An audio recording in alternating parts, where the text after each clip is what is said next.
Now turn to part 1. You will hear a conversation between an agent from City House Services and a customer who wants to have her house cleaned. First, you have some time to look at questions 1 to 4.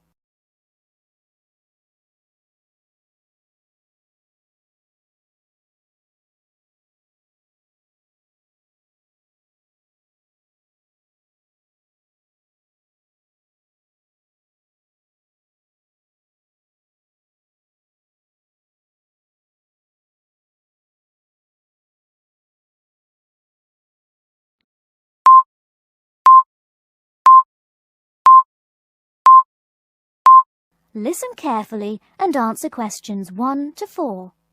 Good morning, City House Services. How may I help you? Good morning. I'd like to arrange to have my house cleaned.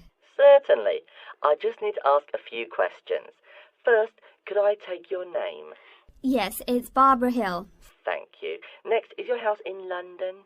Yes, it's in Kingston in southwest London. Okay, southwest London and, what's the postcode? SW105. And what is the square footage and what rooms will be cleaning? The whole house is 268 square feet, and there is no need to clean all the rooms. I only want to have my bedrooms cleaned. Okay. How many bedrooms does the house have? 3 bedrooms. Oh no, sorry, we used to have 3 bedrooms, but we only have 2 bedrooms now. Are those single bedrooms or doubles? Doubles. Fine, 2 doubles. There's one more room which needs cleaning. It was used as a bedroom before, and now we have converted it into an office. I understand. 3 rooms have got to be cleaned.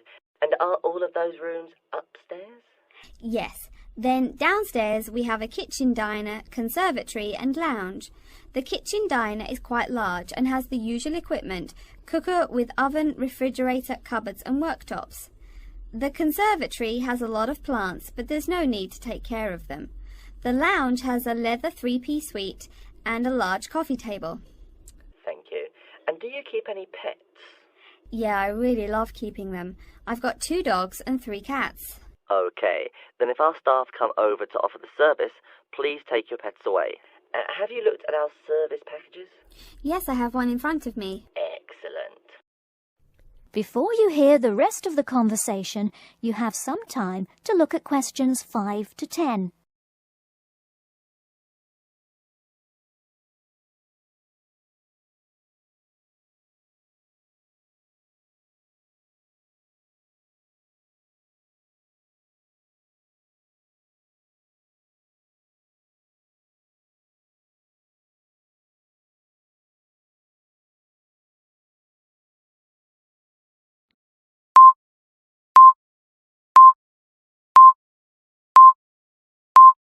Now listen and answer questions 5 to 10. Any extra services you need? Switching bed linen, work in the garden, clean the glass in the conservatory, that kind of thing? No. Actually, replacing the bed linen, yeah, that would be good. No problem. I'll just make a note of that. How about curtains, mats and carpets? What would you like us to do with those items? The curtains. I'll have to think about that. I think we should have the carpets cleaned really well every quarter.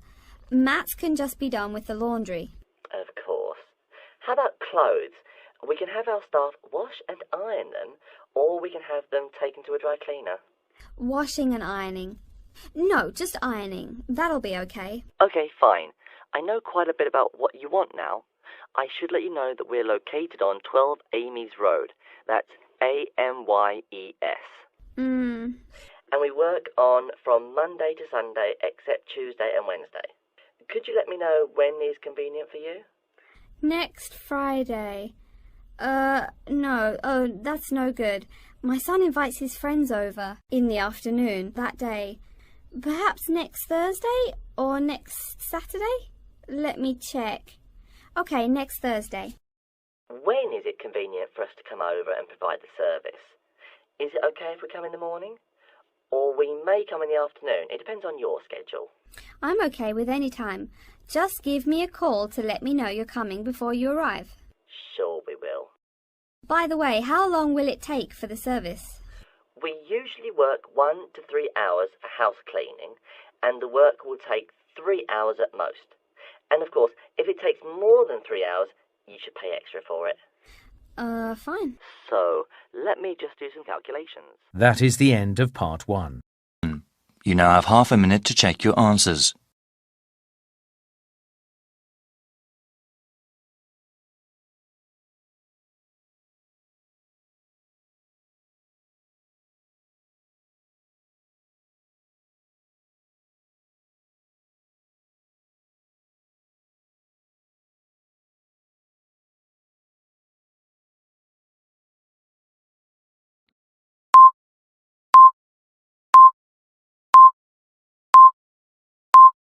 Part 2.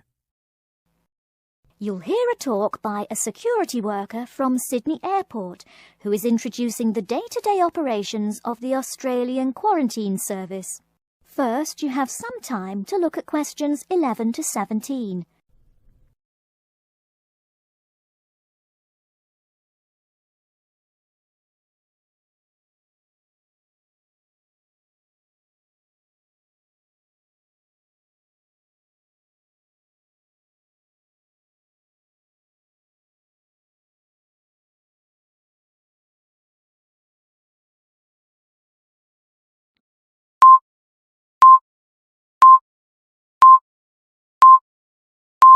Now, listen carefully and answer questions 11 to 17. Hi everyone and welcome to Sydney Airport.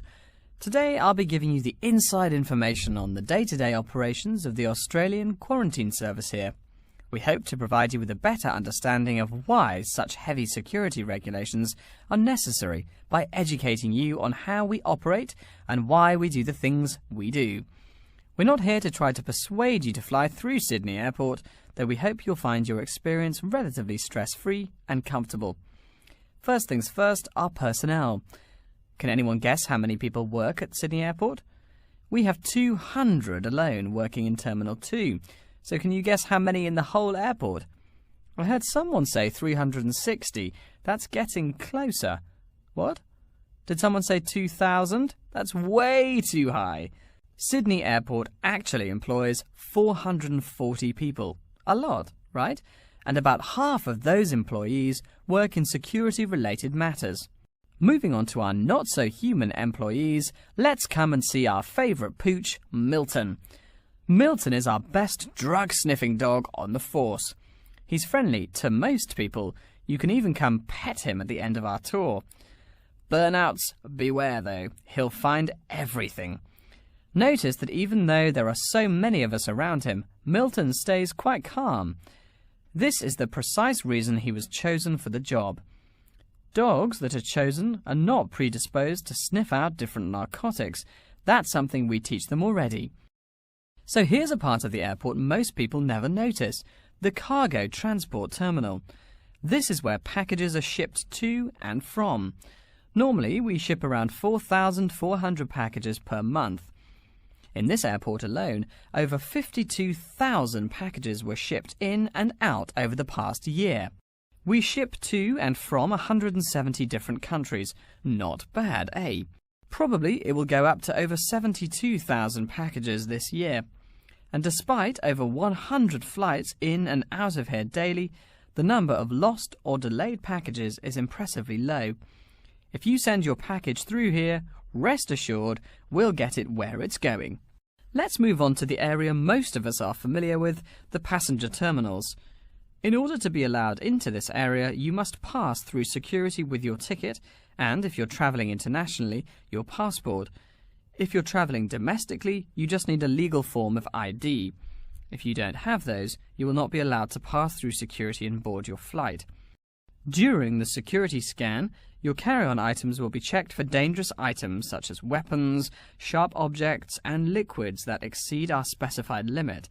If you attempt to pass any of the prohibited items on this list posted at the entrance, you are still allowed to board the plane, but you'll be given a warning and your item will be confiscated. Don't worry, we will not arrest you for having too much shampoo in your bag or anything like that. We also search your carry-ons and parcels for any perishable items. We prohibit the transportation of local vegetation and prohibit parcels containing any insects in them.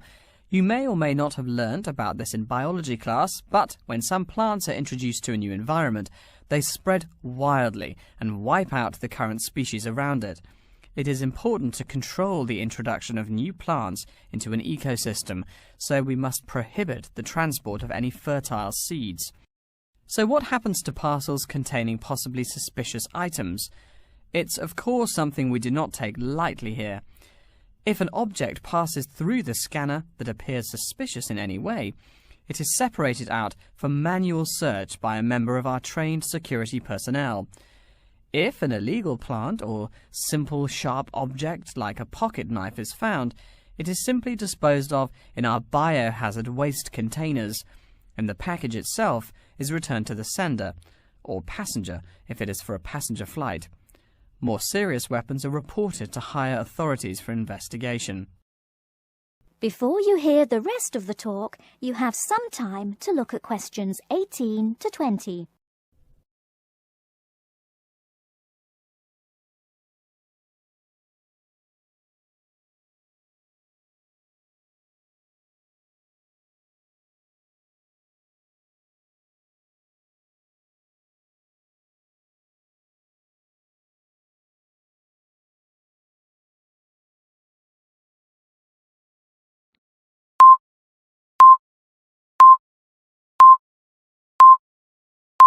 Now listen and answer questions 18 to 20. As far as parcel security, the material of the parcel is important.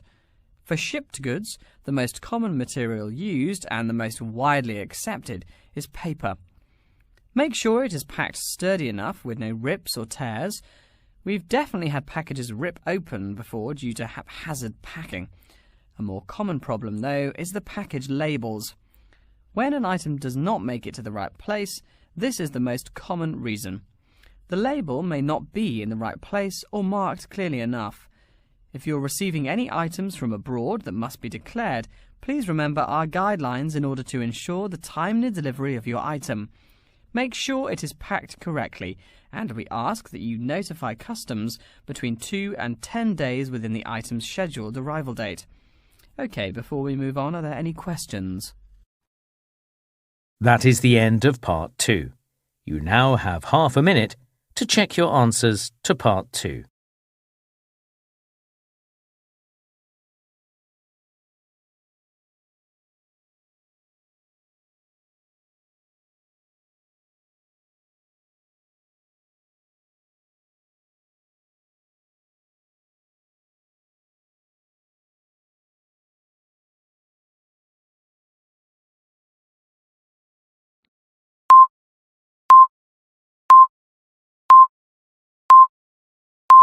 Part 3. You will hear a librarian called Adam Smith talking to the students about how to use the facilities in the library. First, you have some time to look at questions 21 to 26.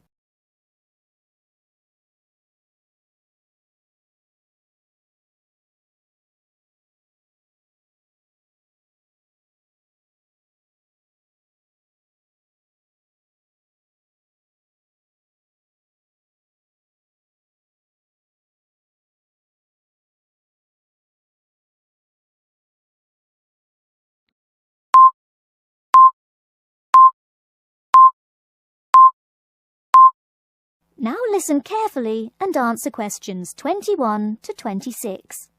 Welcome. Please come in and gather over here around the tables. My name is Adam Smith, and I'm the librarian here.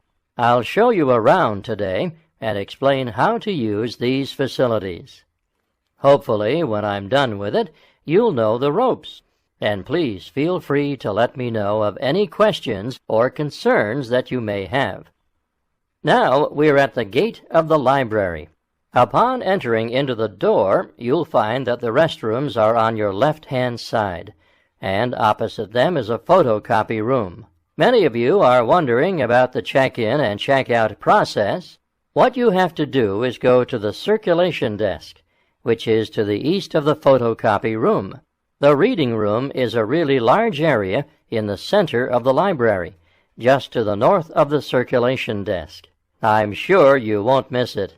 If you're here to do research, this is where you should bring books to look through. However, if you're here to do any group projects or other interactive activities, I advise you to use one of the study rooms, which are just to the east of the reading room. Moving on to the southeast corner, we have the periodicals section, just next to the study rooms. We have a collection of different newspapers and magazines in this section. You can get last week's weather reports, or all the top stories 5 years ago. Our periodicals can be traced back 20 years to the time when our school library was built. Our first question. Yes. Can we check out magazines from the library? I'm sorry, but you cannot take any periodicals out of the library. You're welcome to read them for as long as you want while you're here, but you cannot check them out. I wonder if there is any place where we can get some food in the library. Do we have a store here? Of course. The Food Service Center is just meters away from the study rooms. It's on the northeast corner as you look at the map. The Food Service Center offers different kinds of snacks, though it's not big. Well, moving on along to the west, you will find the Video Resource Center on your right hand. We have educational videos and documentaries, as well as major motion pictures. We ask that you pay attention to the tag on the video that you pick up, as many of our documentaries are for on-site viewing only and may not be taken out of the library. To the west of the Video Resource Center is our satellite TV station. Here we stream the news from Channel 19 for most of the day. How many channels does it have? It does have nearly 200 channels, but we generally will give top priority to channels with some big events, like presidential addresses or other breaking news. During the coverage of the presidential debate, students will take a break from studying and flock to watch it. Last, but perhaps most important, is the inquiry desk. It's just on the left-hand side when you walk into the library, so it's impossible to miss it. If you have any questions about how to use equipment or where to find something, come and ask the assistant. Don't be shy, because that's what they're here for. Before you hear the rest of the talk, you have some time to look at questions 27 to 30.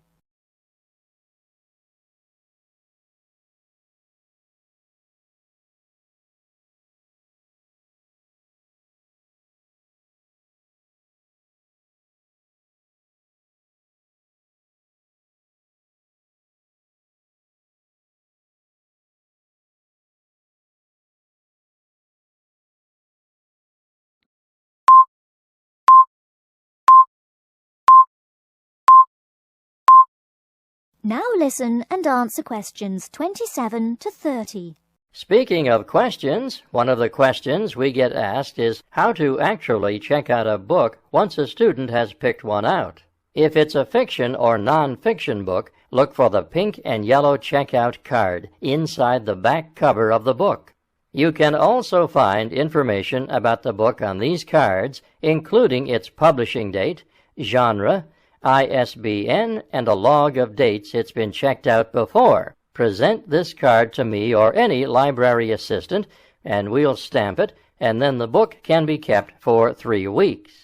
You can find general information on a field of study by using one of our subject guides. We have them on paper here, but any of our computers will allow you to search within fields as well. What if the library doesn't have a resource we're looking for? Great question. I'm going to address that.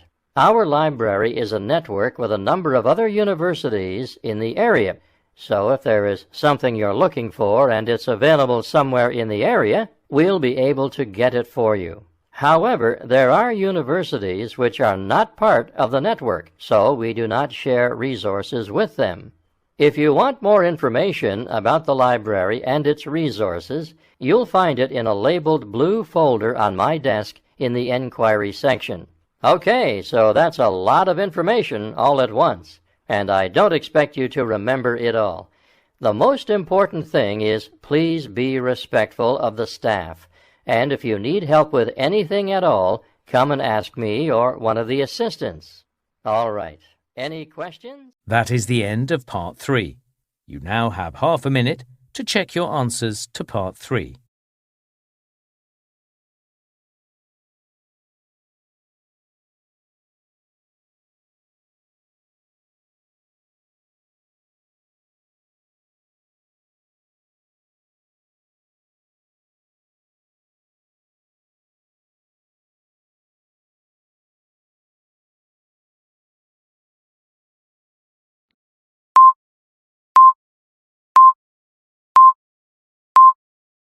Listening, Part 4.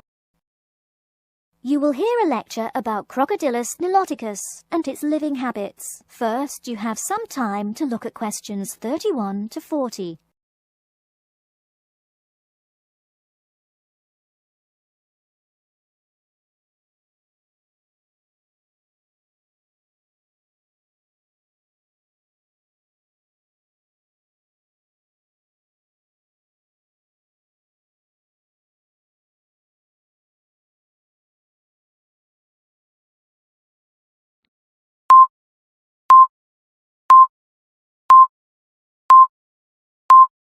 Now, listen carefully and answer questions 31 to 40.